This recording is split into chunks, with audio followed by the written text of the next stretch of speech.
আসসালামু আলাইকুম সুপ্রিয় শিক্ষার্থী সুধীবৃন্দ, আপনাকে সবজান্তার পাঠশালার এর ডেইলি পাঠশালাতে সাদর সম্ভাষণ। আজ আপনারা ডেইলি পাঠশালা এর আওতায় কোন বর্ণটি লিলিন বর্ণ সম্পর্কে সবিস্তারে জানবেন এবং ইংরেজিতে কোথায় লিঙ্কিং ভার্ব ব্যবহার হয় সে সম্পর্কে সুন্দরভাবে তথ্যভিত্তিক জানবেন এবং সঠিকভাবে জানবেন এবং গণিত সম্পর্কে আজকে জানবেন কোনটাকে অঙ্ক বলা হয় সে সম্পর্কে সবিস্তারে জানবেন। সাধারণ জ্ঞান অংশে বাংলাদেশ সম্পর্কে আপনারা বাঙালি এবং বাঙালি কোন অনুচ্ছেদের সম্পর্কে সুন্দরভাবে ব্যাখ্যা সহ সারা জীবন মনে রাখার কৌশল জানবেন।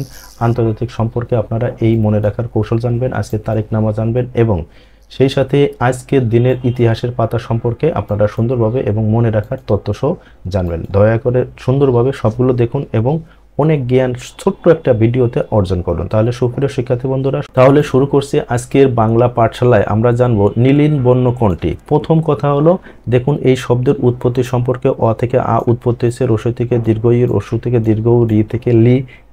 এই বর্ণটি বর্তমান আমাদের বাংলা ভাষায় ব্যবহার হয় না। এ থেকে ওই, ও থেকে ও।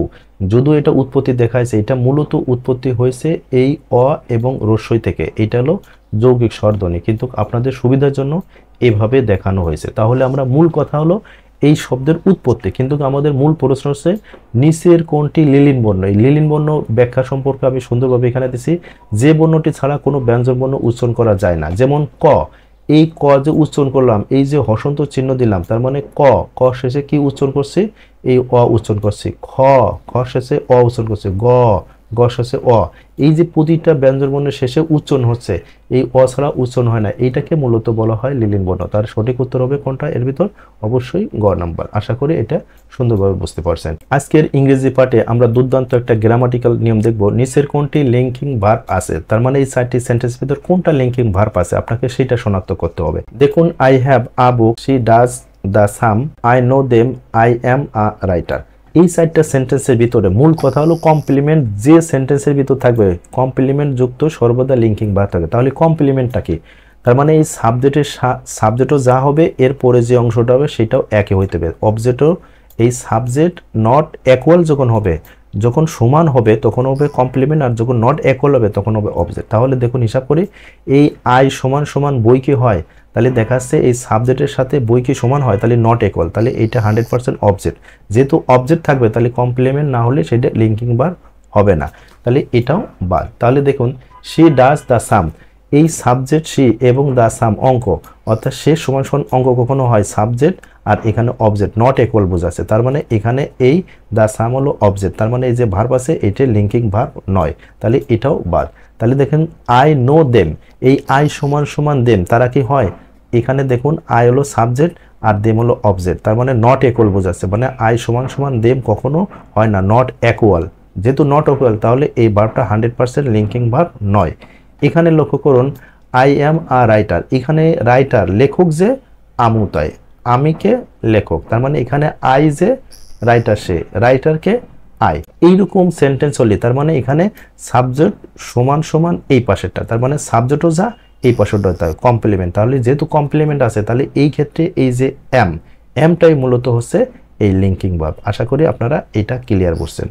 তাহলে মূল কথা হচ্ছে এই সাবজেক্ট এবং এই মানে এই বাক্যের রাইটার যে আমি, সে আমিকে রাইটার, তাহলে একই জিনিস, তার মানে এই সাবজেক্টও যা এই পাশেরটাও তাই, মানে এইটি ইকুয়াল হয়েছে। এই ইকুয়াল হইলে এই যে ভার্ব থাকবে এই ভার্বটাকে মূলত বলা হবে লিঙ্কিং ভার্ব। তাহলে আশা করি ক্লিয়ার বুঝছেন। আর বাদ বাকি আই সমান সমান বই হয় না, সি সমান সমান ম্যাথ দ্য সাম হয় না, আবার আই সমান সমান দেম হয় না, তার মানে এগুলো একটাও লিঙ্কিং ভার্ব নয়।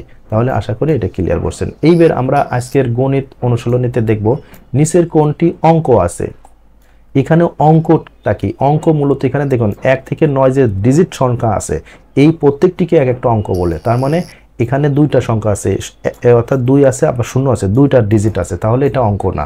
এখানেও 2টা আছে, এখানেও 2টা, এই যে 9 একটা সংখ্যা আছে এইটাই মূলত বলা হবে অঙ্ক, আর এইটাকে বলা হয় সংখ্যা। সে সম্পর্কে বিস্তারিত পরের ভিডিওতে জানবেন। তাহলে আমরা মূল কথা অঙ্ক বলতে এই 1 থেকে 9 এই প্রতিটা ডিজিটকে বলা হয় অঙ্ক, প্রতিটা ডিজিটকে বলা হয় অঙ্ক, প্রতিটা ডিজিটকে বলা হবে অঙ্ক। তার মানে এ একটা অঙ্ক, এক এক 0 একটা অঙ্ক, এক একটা অঙ্ক, 2 একটা অঙ্ক, 3। কিন্তু আপনি একের পরে যখন দুইটা দেবেন, দুইটা ডিজিট চলে এলো, তখন এটা অঙ্ক হবে না, তখন এটা অঙ্ক হবে না। তাহলে এর সঠিক উত্তর হচ্ছে এই ঘ 9 সংখ্যা। আজকে সাধারণ জ্ঞান বাংলাদেশ সম্পর্কে আপনারা জানবেন সংবিধানের কোন অনুচ্ছেদে বাংলাদেশের জনগণ জাতি হিসাবে বাঙালি আর নাগরিক হিসাবে বাংলাদেশি পরিচিত হবেন। এখানে মজার ব্যাপার দেখুন, প্রথম এই বাঙালির ও দেখতে কিসের মতো? 6-এর মতো। তাহলে এর ভিতর আর কোথাও 6 নেই, তাহলে আমাদের বাঙালি পরিচয় হচ্ছে 6। এইবার এখানে মনে রাখা দিয়ে আছে, তথ্য আমি দিয়ে দিছি, দেখুন ও দেখতে কিসের মতো? 100% 6-এর মতো। তাহলে বাঙালি থেকে আমরা 6 পাইলাম। আবার দেখুন আমাদের পরিচয় কয়টি? 2টি, একটা হচ্ছে বাঙালি আর একটা হলো নাগরিক হিসেবে বাংলাদেশে। তাহলে কয়টা পরিচয়? 2টি, এই বাঙালি নাগরিক। তাহলে এই 6-এর 2। দেখুন দেখুন কত সুন্দর করে আপনারা বুঝতে পারলেন আশা করি। তাহলে আজকের আন্তর্জাতিক সাধারণ জ্ঞানে আমরা জানবো, দেখুন বাংলাদেশকে প্রথম ভারত কত তারিখে স্বাধীনতা রাষ্ট্রের স্বীকৃতি দেয়। এখানে দেখুন প্রথম হলো, এখানে তথ্য দেয় আছে, দেখুন মনে রাখার কৌশল, ভারতের এই ভ দেখতে কিসের মতো? 100% 6-এর মতো। তাহলে 6 আছে কোথায়? এটা, তাহলে এই 6 এর মতো, তাই 6 ডিসেম্বর। আবার মজার ব্যাপার এটা দেখুন, এখানে ভুটানের ভ দেখতে কিসের মতো? 100% 6-এর মতো। এখানে ভারতের ভ দেখতে কিসের মতো? 100% 6-এর মতো। তার মানে ভুটান এবং বাংলাদেশ আমাদের বাংলাদেশকে স্বীকৃতি দেয় কত? 6 ডিসেম্বর। কয়টি দেশ? এই 2টা দেশ আমাদের স্বাধীনতা স্বীকৃতি দেয় 6 ডিসেম্বর। প্রথমে দেয় ভুটান, তার 2 ঘন্টা পর দেয় ভারত। আশা করি বাংলাদেশ সম্পর্কে আপনারা ক্লিয়ার হয়েছেন এবং খুব সুন্দর করে এই কুইজটা সারা জীবন মনে রাখতে পারবেন। আজকের তারিখ নামা আপনারা জানবেন, আজকের তারিখ ইংরেজি তারিখ হলো 16 এপ্রিল 2025, বাংলা তারিখ হলো 4 বৈশাখ 1432 বঙ্গাব্দ, আরবি তারিখ হলো 18 শাওয়াল 1446 হিজরি।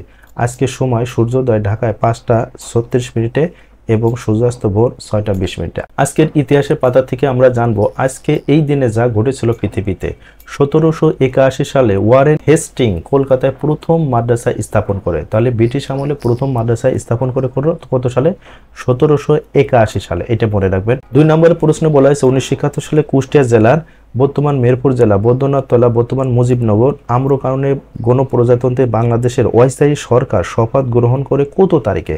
আপনার এই 4টা অপশনের ভিতর সঠিক উত্তর কোনটা? দেখুন মনে রাখার একটা কৌশল দেওয়া আছে, গণপ্রজাতন্ত্রী বাংলাদেশের অস্থায়ী সরকার শপথ গ্রহণ করে। দেখুন এই শপথের প দেখতে কিসের মতো? 100% 7-এর মতো। তাহলে সঠিক উত্তর হবে কোনটা? বলুন। এই যে 17/7, তাহলে 17 এপ্রিল। আপনারা এইভাবে মনে রাখবেন। তাহলে সুপ্রিয় শিক্ষার্থী বন্ধুরা, প্রতিদিন এরকম আপনারা ছোট্ট করে অসাধারণ জ্ঞান তথ্য জানবেন এই কয়টা অংশের উপর। আপনারা সুস্থ ভালো থাকুন। আল্লাহ হাফেজ।